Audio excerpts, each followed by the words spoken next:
students, good morning all of you and welcome to my YouTube channel All Exam Approach।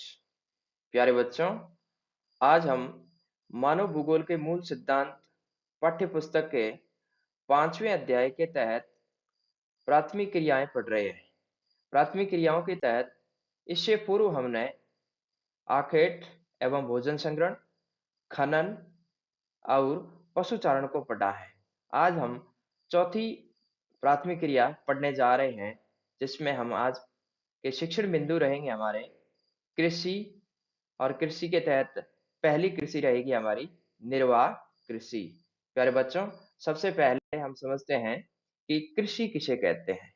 प्यारे बच्चों, कृषि किसे कहते हैं? लिखा है कि कृषि खेत को जोतना, खेत को जोतना, फसल उगाना तथा पशुओं के पालन पोषण की कला है। यानी क्या है कि जब हम खेत को जोतना, फसल उस खेत में उगाना और साथ साथ में क्या है, पशुओं का पालन पोषण करने की जो कला है ना, जो आर्ट है, वो क्या कहलाती है बच्चों? कृषि कहलाती है। देखिए, विश्व में भिन्न भिन्न प्रकार की कृषि की जाती है। पहला है निर्वाह कृषि। पहला प्रकार कौन सा पढ़ेंगे बच्चों? निर्वाह कृषि। दूसरा है रोपण कृषि, रोपण कृषि। तीसरी है मिश्रित कृषि। चौथा रूप इसका है विस्तृत वाणिज्य अनाज कृषि। पांचवा है डेयरी कृषि। छठवां है भूमध्य सागरीय कृषि और सातवां है सब्जी व उद्यान कृषि। तो प्यारे बच्चों, हम विश्व की कुल 7 प्रकार की कृषियों के बारे में इस अध्याय के तहत अध्ययन करेंगे। इस खंड में सबसे पहले हमारे इस पार्ट के तहत हम पढ़ेंगे निर्वाह कृषि। कौन सी पढ़ेंगे बच्चों? निर्वाह कृषि का अध्ययन करेंगे। निर्वाह कृषि का अध्ययन करने से पहले हम इसमें सबसे पहले ये बात जानेंगे कि निर्वाह कृषि किसे कहते हैं। निर्वाह कृषि, निर्वाह कृषि किसान द्वारा अपने परिवार के भरण पोषण हेतु, ये नोट करने वाली बात है, भरण पोषण हेतु की जाने वाली कृषि क्या कहलाती है बच्चों? निर्वाह कृषि कहलाती है। यानी निर्वाह का अर्थ यहाँ पर बच्चों देखिए जीवन निर्वाह। क्या है बच्चों? जीवन निर्वाह। यानी क्या है, व्यक्ति को जीवन निर्वाह का अर्थ है अपना पेट पालने के लिए। यानी क्या है, केवल उदर पूर्ति के उद्देश्य से भरण पोषण, यानी जिससे क्या है खाना पीना चलता रहे, उस उद्देश्य से जो कृषि की जाती है उसे क्या कहा जाता है बच्चों? निर्वाह कृषि कहा जाता है। क्या कहते हैं बच्चों? निर्वाह कृषि। निर्वाह किसका? किसका? जीवन का निर्वाह करने के लिए, जीवन के निर्वाह के उद्देश्य से, जीवन निर्वाह का उद्देश्य भरण पोषण के उद्देश्य से की जाने वाली कृषि क्या कहलाती है? निर्वाह कृषि कहलाती है। निर्वाह कृषि है, इसके अलग अलग भाग है। इसका वर्गीकरण इस प्रकार रहेगा। निर्वाह कृषि 2 प्रकार की होती है। कितनी बच्चों? 2 प्रकार की होती है। पहला है गहन निर्वाह कृषि। कौन सी है इसमें? गहन निर्वाह कृषि। और एक भाग इसका कौन सा रहेगा? आदिमकालीन निर्वाह कृषि। कौन सी है? आदिमकालीन निर्वाह कृषि। अब देखिए, आदिमकालीन निर्वाह कृषि की तरफ हम पढ़ेंगे स्थानांतरित कृषि। क्या पढ़ेंगे? स्थानांतरित कृषि। और गहन निर्वाह कृषि है, इसके 2 भाग रहेंगे। पहला है चावल प्रधान कृषि और दूसरा है चावल रहित गहन कृषि। तो प्यारे बच्चों, हम एक एक करके पढ़ते हैं। सबसे पहले हम पढ़ेंगे बच्चों आदिमकालीन निर्वाह कृषि किसे कहते हैं। देखिए, आदिमकालीन निर्वाह कृषि किसे कहते हैं, इसके तहत पहली लाइन लिखी है इसमें कि यह विश्व में कृषि का प्राचीनतम रूप है। प्राचीनतम का अर्थ क्या है? सबसे पुराना। यानी जो मानव द्वारा जब कृषि शुरू की गई, इस कृषि में सबसे पुराना रूप यही है। और यही कृषि है जिसकी वजह से मानव क्या है कि अपने मूल उद्देश्यों की पूर्ति के लिए आखेट एवं भोजन जो संग्रहण है, इसके बाद इसने क्या है, कृषि करना प्रारंभ किया था। आदिमकालीन इसे इसे कर्तन कृषि, दहन कृषि या फिर स्थानांतरित कृषि के नामों से जाना जाता है। तो प्यारे बच्चों, ध्यान रखना आपको कि आदिमकालीन कृषि है, इसके अन्य नाम क्या क्या है? पहला नाम है कर्तन कर्तन कृषि, दूसरा है दहन कृषि और तीसरा है स्थानांतरित कृषि। कौन सी बच्चों? स्थानांतरित कृषि। देखिए, कर्तन का अर्थ है जहां पर क्या है, वनस्पति को काट कर की जाने वाली कृषि। कर्तन का अर्थ क्या है, काटना। और दहन का अर्थ है वनस्पति को जलाना। क्या है बच्चों, जलाना। और स्थानांतरित का अर्थ है ट्रांसफर करना। क्या है, खेत का एक निश्चित अवधि के बाद क्या है बच्चों, ट्रांसफर कर देना क्या कहलाता है, स्थानांतरित कृषि कहलाता है।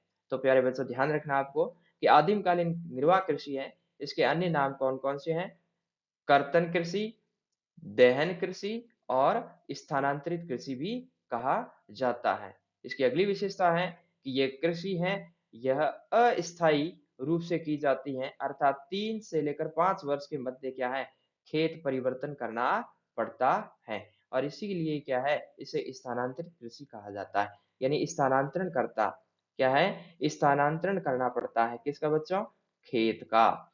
और इसकी अवधि क्या है, लगभग 3 से 5 वर्ष के मध्य जब क्या है, वो पुराना खेत है वो अनउपजाऊ हो जाए। क्या हो जाए बच्चों, अनउपजाऊ हो जाता है। तब क्या है कि खेत क्या है, परिवर्तन करना पड़ता है।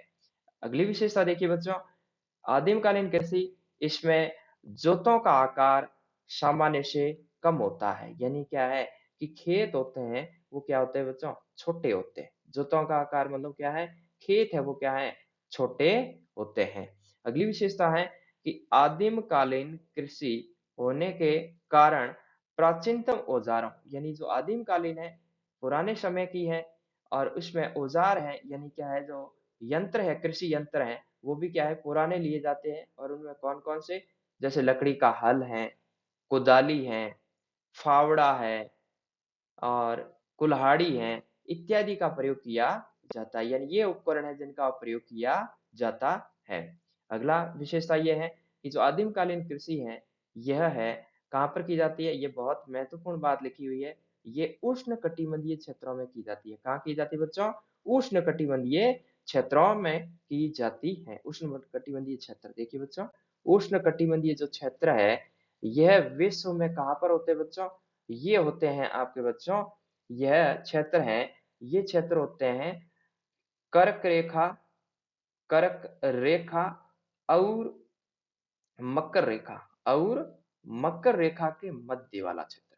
मकर रेखा के मध्य वाला जो क्षेत्र होगा, अर्थात क्या है, 23.5 डिग्री उत्तरी अक्षांश, 23.5 डिग्री उत्तरी अक्षांश से लेकर 23.5 डिग्री, 23.5 डिग्री है वो क्या है बच्चों, दक्षिणी अक्षांश के मध्य वाला क्षेत्र होता है, उसे क्या कहा जाता है, उष्ण कटिबंधीय क्षेत्र कहा जाता है। तो यहाँ पर क्या है, इस प्रकार की कृषि की जाती है। देखिए, स्थानांतरित कृषि में एक शब्दावली प्रयोग में ली जाती है जिसे कहते हैं धूम चक्र। क्या कहते हैं, झूम चक्र कहा जाता है। झूम चक्र क्या होता है बच्चों, कि जिन क्षेत्रों में भूमि की उपजाऊ क्षमता कम होती है, यानी क्या है कि जो क्षेत्र जहाँ पर भूमि का उत्पादन क्षमता बहुत कम होती है, उन क्षेत्रों को आग लगाकर आग लगाकर तैयार किया जाता है। वहाँ पर क्या करते हैं कि वहाँ की वनस्पति को जलाया जाता है, और उससे जो वहाँ पर धुआं-धुआं क्षेत्र होता है,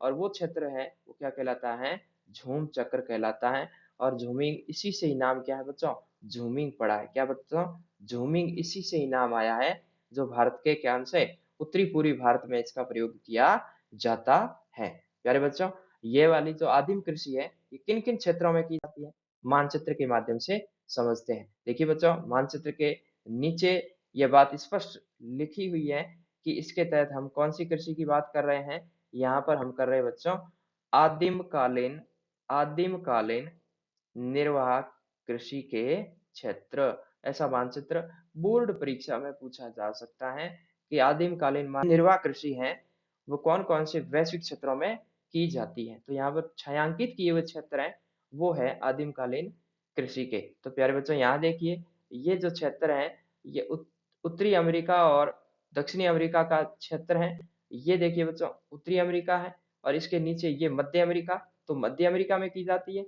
और इसके अलावा कौन सा है, दक्षिणी अमेरिका महाद्वीप के दक्षिणी अमेरिका महाद्वीप के उत्तर में, दक्षिणी अमेरिका महाद्वीप के क्या है, उत्तर में ये कृषि की जाती है। तो ध्यान रखना, इसमें मैंने ये भी बताया था कि ये मुख्यतः कहाँ पर की जाती है, कर्क रेखा और मकर रेखा कहाँ पर बच्चों, ये है मकर रेखा आपके। ये मकर रेखा है और ये कौन सी बच्चों, ये वाली कर्क रेखा है। कौन सी है, कर्क रेखा। तो इनके क्या है, मध्य वाला क्षेत्र है, यही क्षेत्र क्या कहलाता है बच्चों, उष्णकटिबंधीय क्षेत्र कहलाता है। क्या है बच्चों, ये क्षेत्र है जो क्या है, उष्ण उष्ण कटिबंधीय क्षेत्र है, उष्ण कटिबंधीय क्षेत्र है, इसके मध्य की जाती है। तो इस क्षेत्र के मध्य में क्या है, दक्षिण अमेरिका महाद्वीप का कौन सा हिस्सा बच्चों, उत्तरी अमेरिका आता है। ये क्षेत्र है वो कौन सा है, दक्षिण अमेरिका का उत्तरी। इसके अलावा देखिए बच्चों, ये जो महाद्वीप है बच्चों, ये कौन सा है, अफ्रीका महाद्वीप है। कौन सा है बच्चों, अफ्रीका महाद्वीप है। और अफ्रीका महाद्वीप का जो मध्य अफ्रीका और उसका क्या है, दक्षिणी अफ्रीका जो क्षेत्र है, ये नीचे तक यहाँ तक छायांकित भाग फैला हुआ है, ये पूरा क्षेत्र है। यहाँ पर क्या है, आदिम कालीन निर्वाह कृषि की जाती है। इसके अलावा देखिए बच्चों, यहाँ पर आगे की तरफ देखिए, यहाँ पर ये क्षेत्र फैला हुआ है, ये एशिया का दक्षिणी पूर्वी हिस्सा है। कौन सा है बच्चों, दक्षिणी पूर्वी हिस्सा है। इस तरह से ये पूरा क्षेत्र है। यहाँ पर इंडोनेशिया, मलेशिया इत्यादि, लाओस, ये देश है जहाँ पर क्या है, आदिम कालीन कृषि की जाती है। तो मानचित्र में आप क्या है, इस तरह से छायांकित इन्हें करोगे। अब देखिए, इसमें जो आदिम कालीन निर्वाह कृषि के लिए एक शब्द प्रयोग हुआ था, स्थानांतरित कृषि। तो स्थानांतरित कृषि किसे कहेंगे, इसके बारे में देखिए बच्चों। तो स्थानांतरित कृषि है, यह कृषि वनों का दहन, वनों का यानी जो वनस्पति है, जंगल है, इनका क्या किया जाएगा, दहन किया जाएगा। और दहन का अर्थ मैंने पहले भी बताया है, क्या होता है बच्चों, जलाना। किसको, वनों को, वनों को जलाकर, या फिर क्या है, कर्तन यानी क्या है, काट कर। कर्तन का अर्थ क्या होता है बच्चों, काट कर, या तो जलाकर या फिर क्या है, काट कर की जाती है। ये पहली विशेषता है इसकी।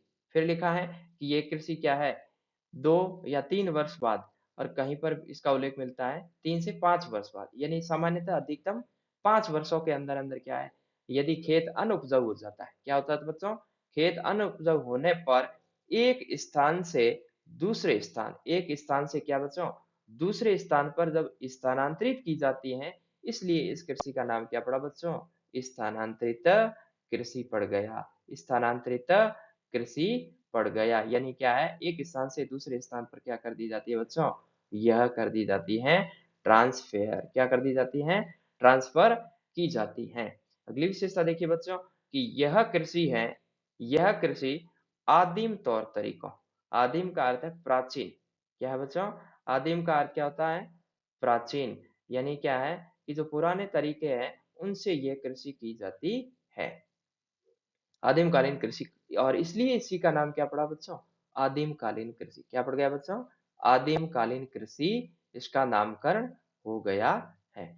इसके बाद देखिए, अगला तो ये बहुत ही महत्वपूर्ण, परीक्षा में छोटे क्वेश्चन के पूछे जाते हैं, शॉर्ट आंसर पूछे जाते हैं, कि विश्व भर में स्थानांतरित कृषि के जो अलग अलग लोकल नाम है, यानी स्थानीय नाम है, वो क्या क्या है, ये अक्सर बोर्ड परीक्षा में पूछे जाते हैं, प्रतियोगी परीक्षा में भी ऐसे क्वेश्चन पूछे जाते हैं, कि विश्व भर में जो स्थानांतरित कृषि है, इनके स्थानीय नाम क्या-क्या है। तो प्यारे बच्चों, इसमें हम एक-एक करके पढ़ेंगे। देखिए, जो वियतनाम देश है, कौन सा, वियतनाम देश है, वहां पर इस आदिम कालीन कृषि अर्थात स्थानांतरित कृषि को क्या कहा जाता है, रे कहते हैं। क्या कहते हैं बच्चों, रे कहा जाता है। इसके बाद देखिए, जो हमारा पड़ोसी श्रीलंका है, यहाँ पर क्या है, स्थानांतरित कृषि को क्या कहा जाता है बच्चों, चैना कहा जाता है। क्या कहते हैं, चैना कहा जाता है। इसके बाद देखिए, ब्राजील, ब्राजील में स्थानांतरित कृषि को क्या कहते हैं बच्चों, रोका कहा जाता है। क्या कहते हैं, रोका। और इसके बाद में देखिए, चौथा देश इंडोनेशिया है, और इंडोनेशिया में क्या कहा जाता है, इस मलेशिया और इंडोनेशिया का जो क्षेत्र है, वहां पर लदांग कहा जाता है। इंडोनेशिया और इसके साथ साथ में कौन सा, मलेशिया भी, मलेशिया, यहाँ पर क्या है, लदांग कहा जाता है। स्थानांतरित कृषि को लदांग कहा जाता है। अगला देखिए, मैक्सिको, मैक्सिको में क्या कहते हैं, मिल्पा कहते हैं। स्थानांतरित कृषि को क्या कहते हैं बच्चों, मिल्पा कहा जाता है। और जो भारत का उत्तरी पूर्वी हिस्सा है, कौन सा बच्चों, उत्तरी पूर्वी हिस्सा है, यहाँ पर क्या है, झूमिंग कहा जाता है। स्थानांतरित कृषि को क्या कहते हैं, झूमिंग कहा जाता है। तो प्यारे बच्चों, जो स्थानीय नाम है, ये बहुत महत्वपूर्ण है, यहाँ से अक्सर बोर्ड परीक्षा में क्वेश्चन पुटअप किए जाते हैं। आप अच्छे से इसको क्या है, याद करके जाएं। देखिए बच्चों, अब हम इसमें स्थानांतरित कृषि को चित्र देखेंगे और हमने ये चित्र में पढ़ा था, ये चित्र किसका है बच्चों? स्थानांतरित कृषि का है। किसका है? स्थानांतरित स्थानांतरित कृषि का है। स्थानांतरित कृषि। तो स्थानांतरित कृषि में हमने विशेषता पढ़ी थी कि ये क्या है, 2 से लेकर 5 वर्ष बाद खेत का स्थानांतरण कर दिया जाता है। और स्थानांतरण कब करते हैं? जब क्या हो जाता है बच्चों? खेत बंजर हो जाता है या अनउपजाऊ हो जाता है। क्या हो जाता है? अनउपजाऊ हो जाता है। और इसमें हमने पहली विशेषता पढ़ी थी कि इसमें स्थानांतरित कृषि को क्या कहते हैं? दहन कहते हैं। क्या कहते हैं? दहन कृषि कहते हैं। और दहन का अर्थ क्या बताया था हमने कि दहन का अर्थ होता है वनों को जलाकर कृषि करना। यानी क्या है? जलाकर। यहाँ पर देखिए बच्चों, यहाँ पर आपको आग लगी हुई दिखाई दे रही है। ये क्या है? आग। यहाँ आग किस लिए लगाई? ये वनों को जलाने के लिए। वनों को जलाने के लिए क्या है? आग लगाई गई है। और इसके अलावा इसका नाम क्या है? कर्तन भी है। क्या है बच्चों? इसे कर्तन कृषि भी कहा जाता है। कर्तन का अर्थ है काटना, और काटना किसको? वनों को, यानी वनस्पति को। देखिए बच्चों, यहाँ वाला जो क्षेत्र है, यहाँ पर जो ये पेड़ था उसके तने को काटा गया। यहाँ पर देखिए, ये आधे आधे आपको तने दिखाई दे रहे हैं। इस तरह से यहाँ पर भी इस तरह से ये क्षेत्र वे हैं जहाँ पर या तो काट कर या फिर क्या है? जलाकर। जहाँ पर संभव हो वहां पर काट देते हैं, जहाँ पर काटना संभव नहीं हो वहां पर क्या कर देते हैं? दहन, यानी क्या है? वनस्पति को जला दिया जाता है। तो ये चित्र आपको किसका है बच्चों? स्थानांतरित कृषि का है। और जैसे ये भूमि अनुपजाऊ होती है तो खेत को क्या करते हैं? ट्रांसफर कर देते हैं। ये किसी दूसरे खेत में क्या है? यही क्रिया करते हैं, दहन और कर्तन के माध्यम से। अन्य खेत में क्या करते हैं बच्चों? अन्य खेत में ये क्या करेंगे कि कृषि करना शुरू कर देते हैं। तो इस तरह से आदिम कालीन जो कृषि है वो पूर्ण होती है। और इसके बाद में हम पढ़ रहे हैं इसका दूसरा भाग, गहन निर्वाह कृषि। कौन सी बच्चों? गहन निर्वाह कृषि। निर्वाह कृषि का दूसरा प्रकार है गहन निर्वाह कृषि। कौन सा बच्चों? गहन निर्वाह कृषि। और गहन निर्वाह कृषि कहते किसको है? लिखा है कि इस प्रकार की कृषि में अधिक उपज, देखो, अधिक उपज प्राप्त करने के उद्देश्य से प्रति इकाई प्रति इकाई क्षेत्र प्रति इकाई क्षेत्र में पूंजी व पूंजी व श्रम की बड़ी मात्रा का प्रयोग किया जाता है, गहन कृषि कहलाती है। गहन कृषि किसे कहेंगे बच्चों? यानी इसके जो उद्देश्य हैं, यहाँ पर उद्देश्य क्या रहता है कि अधिक उपज, यानी अधिक से अधिक क्या है बच्चों? उत्पादन लेना। क्या है बच्चों? अधिक से अधिक क्या है? उत्पादन लेना। इससे पहले जो आदिम कृषि थी उसका केवल उद्देश्य क्या था? जीवन निर्वाह था। क्या था बच्चों? केवल जीवन निर्वाह।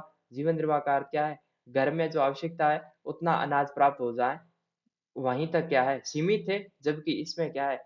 अधिक से अधिक उत्पादन लेना है। और इस उद्देश्य से क्या होता है कि प्रति क्षेत्र में, यानी जो इकाई क्षेत्रफल है यानी खेत है, उसमें क्या किया जाता है बच्चों? अधिक से अधिक धन खर्च करके क्या है? तकनीकी के माध्यम से इसे किया जाता है। और इसमें पूंजी यानी धन और श्रम यानी क्या है? लेबर यानी श्रमिकों की भी क्या रहती है? बड़ी मात्रा, यानी बहुत ज्यादा संख्या में इसमें क्या है? कार्य में संलग्न रहते हैं। जबकि जीवन निर्वाह कृषि थी उसमें तो क्या है? केवल परिवार के सदस्य मिलकर उसे करते थे। तो इस तरह से क्या है कि जो अधिक उपज प्राप्त करने के उद्देश्य से प्रति इकाई क्षेत्रफल में पूंजी और श्रम की बड़ी मात्रा का प्रयोग करके जो कृषि की जाती है उसे बच्चों क्या कहा जाता है? गहन कृषि या फिर गहन निर्वाह कृषि कहा जाता है। अब देखिए कि गहन जो निर्वाह कृषि है इसकी विशेषताएं कौन कौन सी है? क्या है बच्चों? इसकी विशेषताएं। तो विशेषताओं में पहली विशेषता है कि इस प्रकार की कृषि में मुख्यतः खाद्यान्न फसलों का उत्पादन किया जाता है। किसका किया जाता है बच्चों? खाद्यान्न जो फसल है, यानी जो मानव सामान्यतः क्या है? खाने में प्रयोग करता है। क्या है? खाने में जो प्रयोग करता है उन फसलों को बोया जाता है। अगला देखिए इसकी विशेषता है, इस प्रकार की कृषि में वर्षा के दौरान 2 से 3 फसलें ली जाती है। यानी क्या है? ये पूरे वर्ष की बात कर रहा है। किसकी? पूरे वर्ष के दौरान, यानी 12 महीने में क्या है? 2 से क्या है? 3 फसलें ली जाती हैं। 2 से 3 फसलें ली जाती हैं। इसकी तीसरी विशेषता देखिए बच्चों कि यह कृषि का स्थायी रूप है। ये कृषि का कैसा रूप है? स्थायी। प्यारे बच्चों, इससे पहले हम जो आदिम कृषि पढ़ी थी वो क्या स्थानांतरित थी और उसका रूप कैसा था? अस्थायी था। कैसा था बच्चों? अस्थायी था। जबकि ये कैसा है? स्थायी अर्थात एक निश्चित खेत में ही की जाती है। अगली विशेषता देखिए, अगली विशेषता ये है कि यह कृषि मानसूनी एशिया मानसूनी एशिया के जो घने बसे क्षेत्र, घने बसे का अर्थ है अधिक जनसंख्या वाले, घने बसे का अर्थ क्या है बच्चों? अधिक जनसंख्या वाले, कौन से? अधिक जनसंख्या वाले क्षेत्रों में की जाती है ना? देखिए यह कृषि है, यह कृषि दो प्रकार की होती है। गहन निर्वाह कृषि कितने प्रकार की बच्चों? दो प्रकार की होती है। पहला प्रकार है चावल प्रधान गहन कृषि, जिस जिसमें क्या होता है बच्चों? सर्वाधिक चावल उत्पादन किया जाता है। और दूसरा क्या है कि चावल रहित गहन कृषि, यानी क्या है? गैर चावल वाली कृषि। यानी इसके दो प्रकार कौन-कौन से? चावल प्रधान और एक चावल रहित। तो सबसे पहले बच्चों इसमें हम क्या करेंगे कि गहन निर्वाह कृषि का जो मैप है उसको देख लेते हैं कि कहाँ-कहाँ गहन निर्वाह कृषि की जाती है। गहन निर्वाह कृषि के क्षेत्र, ये बुक से ही मैप लिया गया है, एनसीईआरटी बुक से। तो ये क्षेत्र है देखिए बच्चों, जो यहाँ पर ब्लैक कर रखे हैं, ब्लैक सेट कर रखा है यहाँ पर। तो ये देखिए गहन निर्वाह कृषि, यहाँ पर भारत, और भारत के अलावा देखिए यहाँ पास वाला इलाका है जो इंडोनेशिया, थाईलैंड, मलेशिया वाला क्षेत्र है ना? इसके अलावा देखिए चीन है, चीन के पास में देखिए उत्तरी कोरिया, दक्षिणी कोरिया, और इसके पास में जापान का क्षेत्र है। इन क्षेत्रों में क्या है बच्चों? गहन निर्वाह कृषि की जाती है। इसके बाद देखिए, अब जब हम गहन निर्वाह कृषि पढ़ रहे हैं, तो गहन निर्वाह कृषि के दो भाग पढ़ रहे हैं। पहला बड़ा आपने कौन सा है बताया इसमें? चावल प्रधान, चावल प्रधान। और दूसरा कौन सा है? चावल रहित। दूसरा कौन सा बच्चों? चावल रहित। तो चावल रहित ये पहला भाग है इसका, और ये कौन सा बच्चों? दूसरा। तो सबसे पहले हम कौन सा पढ़ने जा रहे हैं? चावल प्रधान गहन निर्वाह कृषि। प्यारे बच्चों, नाम से ये क्या है पता चलता है कि इसमें प्रधान यानी मुख्यतः कौन सी फसल का उत्पादन किया जाता है? चावल का किया जाता है। चावल प्रधान गहन निर्वाह कृषि। देखिए इसकी विशेषता क्या है? पहली विशेषता है कि इसके तहत मुख्य फसल कौन सी है बच्चों? चावल होगी, और इसी के आधार पर इसका नामकरण हुआ है चावल प्रधान कृषि। यानी इसमें मुख्यतः कौन सी फसल बोई जाती है? चावल की फसल बोई जाती है। दूसरी है कि इसमें जोतों का आकार है वो बच्चों क्या होता है? छोटा, यानी खेत है वो क्या है? छोटे-छोटे होते हैं। तीसरी विशेषता है कि जनघनत्व अधिक हो वहाँ प उन क्षेत्रों में ये की जाती है।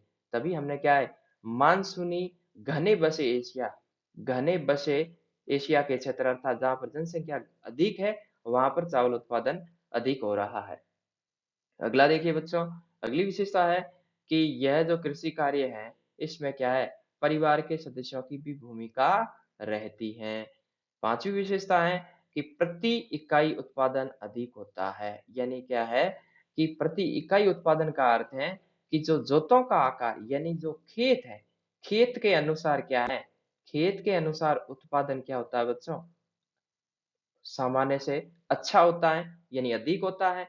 जबकि अगली विशेषता है कि प्रति व्यक्ति उत्पादन क्या है? कम होता है। ये उत्पादन शब्द लिखा है, क्या है? उत्पादन है वो क्या है?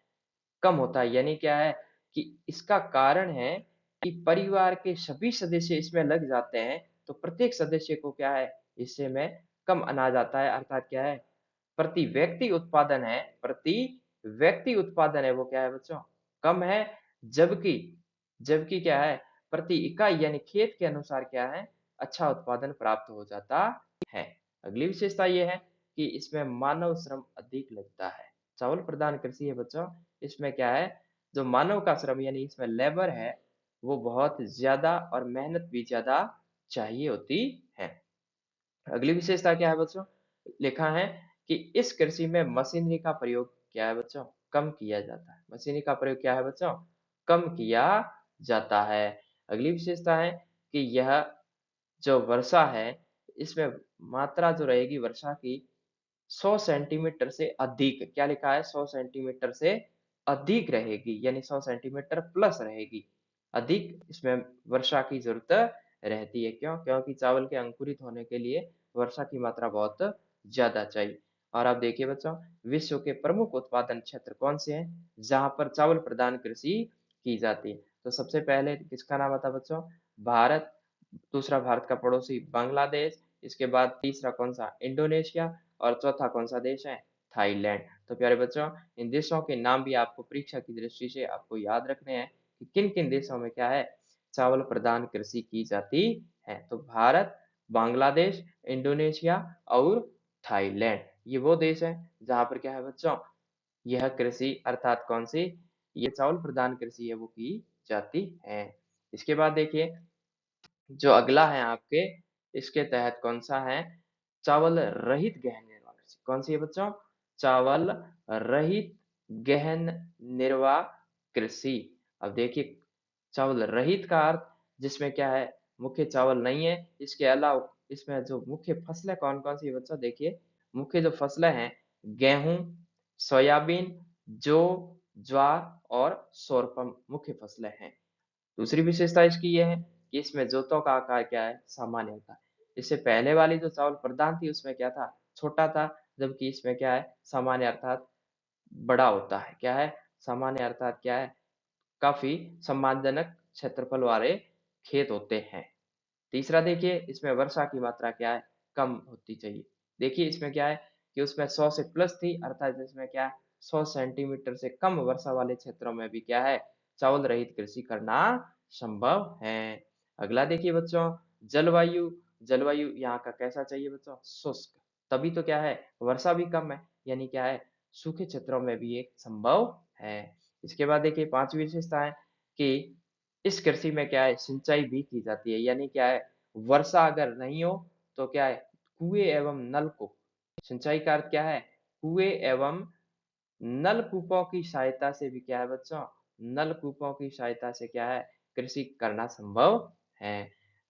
अगली विशेषता है कि इसमें मानव श्रम क्या लगता है बच्चों? अधिक लगता है। यानी लेबर पावर है वो क्या लगता है बच्चों?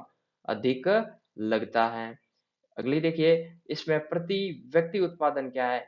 कम होता है। इसमें भी क्या है कि श्रमिक ज्यादा काम करते हैं और उसकी तुलना में उत्पादन क्या है बच्चों? उत्पादन है वो क्या है? कम होता है। अब यहाँ पर देखिए, वैश्विक वे क्षेत्र जहां पर क्या है, चावल रहित खेती की जाती है, यानी उत्पादन क्षेत्र कौन कौन से हैं? उत्तरी चीन, उत्तरी कोरिया, उत्तरी जापान और उत्तरी भारत। यानी चीन, कोरिया, जापान और भारत में क्या है, चावल रहित प्रदान अर्थात क्या है, चावल रहित जो गहन कृषि है वो क्या है, की जाती है। नीचे एक नोट लगाया हुआ है कि भारत में सिंधु और गंगा नदी के पश्चिमी भाग, यानी जो ये नदियां हैं इनके पश्चिमी भागों में क्या है बच्चों, गेहूं एवं पश्चिमी शुष्क प्रदेश में क्या है, ज्वार और बाजरा बोया जाता है। ज्वार और बाजरा वैसे भी कौन से, शुष्क क्षेत्रों में किया जाता है। कौन से? शुष्क क्षेत्रों में किया जाता है। और इसके अलावा क्या है, सिंधु और गंगा का जो पश्चिमी क्षेत्र है वहां किसका उत्पादन किया जाता है बच्चों? गेहूं का उत्पादन किया जाता है। प्यारे बच्चों, जो हमने अभी क्षेत्र पढ़े थे कि उत्पादन कहाँ कहाँ होता है चावल प्रधान और रहित का, इन क्षेत्रों को क्या है बच्चों, हम एक मानचित्र की सहायता से समझने का प्रयास करते हैं। तो पहले बच्चों देखिए कि हमने इससे पहले पढ़ा था कि जो चावल प्रधान कृषि है ये कहाँ पर की जाती है। तो उसमें हमने ये पढ़ा था कि कुछ क्षेत्र हैं जो जापान का है, कोरिया का है। तो इसमें देखिए, मैं आपको यहाँ पर एक संकेत के माध्यम से देखिए, यहाँ पर ये जो देश है ये भारत है हमारा। कौन सा देश है बच्चों? ये भारत है। और भारत के अलावा जस्ट इसके बगल में कौन सा देश है बच्चों? बांग्लादेश। ये है आपके भारत। और इसके अलावा देखिए, दूसरा जो देश है, यहाँ पर देखो बच्चों, यहाँ ये देश है, ये कौन सा देश है? ये देश है आपके बांग्लादेश। कौन सा है बच्चों? बांग्लादेश है, बांग्लादेश है। इसके बाद देखिए, अगला जो आपका ये जो देश रहेगा, इसमें देख लें आप, तीसरा देश है, यहाँ पर देखें, ये क्षेत्र है, ये कौन सा बच्चों? ये है आपके इंडोनेशिया। कौन सा बच्चों? इंडोनेशिया। कौन सा देश है? इंडोनेशिया। इसके बाद देखिए, जो निर्वाह कृषि वाले क्षेत्र हैं, इसमें देखिएगा, यहाँ पर जो देश है ये कौन सा बच्चों? थाईलैंड है। कौन सा है? थाईलैंड है। इसके अलावा देखिए, यहाँ पर ये जो क्षेत्र है आपके, ये वाला क्षेत्र, ये जापान है। कौन सा देश है बच्चों? ये है आपके जापान। और इसके अलावा देखिए, यहाँ का जो क्षेत्र है, ये कौन सा है बच्चों? उत्तरी कोरिया। कौन सा बच्चों? उत्तरी कोरिया। उत्तरी कोरिया। जो इस कृषि से संबंधित देश पूछे जाते हैं मैप में, वो आपको ध्यान रखने हैं। और ये देश है, ये कौन सा बच्चों? दक्षिण कोरिया। कौन सा है बच्चों? दक्षिण कोरिया। कौन सा है? दक्षिण कोरिया। ये कोरिया, दक्षिण कोरिया, ये उत्तरी कोरिया, और ये कौन सा बच्चों? दक्षिण कोरिया। इसके राइट में बगल में कौन सा देश है? जापान। और यहाँ पर कौन सा देश है? थाईलैंड। और इसके यहाँ पर कौन सा बच्चों? इंडोनेशिया देश है। इस तरह से क्या है बच्चों कि निर्वाह कृषि का जो क्षेत्रफल यहाँ पर रहेगा, विश्व के क्षेत्र हैं जहाँ पर यह कृषि की जाती है, तो इनको विशेष देखना। यहाँ पर ये देश कौन सा बच्चों? चाइना है। कौन सा है? चाइना, यानी कौन सा है? चीन देश है। तो इस तरह से बच्चों मानचित्र के माध्यम से भी क्या है कि आप चावल प्रधान कृषि और चावल रहित प्रधान गहन कृषि के क्षेत्रों को हम समझ सकते हैं। ये क्या है? ये गहन कृषि के क्षेत्र है। किसके हैं? गहन कृषि के क्षेत्र है, जिसके तहत आप क्या है कि चावल प्रधान, कौन सी? चावल प्रधान, और दूसरी कौन सी है? चावल रहित। दूसरी कौन सी बच्चों?